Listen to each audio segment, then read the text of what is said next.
صباح الفل والياسمين عليكم. يلا بينا نحكي من أرض المعارض، ومعايا ضيوف حلوين هم العارضين معايا السنة دي. حنين ومروان، انتوا عارفينه ابني وحنين القمر. يلا، أهم حاجة شفتوها في المعرض وأحسن حاجة عجبتكم السنة دي سنة أولى معرض. ايه أكتر حاجة عجبتك في سنة أولى معرض؟ اللعب. اللعب؟ أنهي لعب؟ لعب الورق. يعني الكتب ما عجبتكيش؟ لا عجبتني بس اللعب اكتر. مبسوطة بالتجربة في الشغل؟ هتكرريها تاني ولا ايه؟ طبعا. متأكدة؟ طبعا. عيني في عينك. مروان، ايه رأيك؟ أبعو.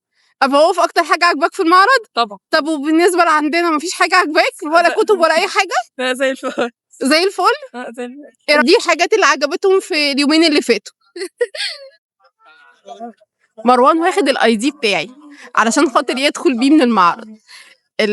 الضابط الامن اللي بيسالني وانا داخله المعرض بيقول لي هو حضرتك بتشتغلي ايه هنا؟ بدل ما اقول له ان انا صاحبه دار نشر عابر، قلت له انا عابره.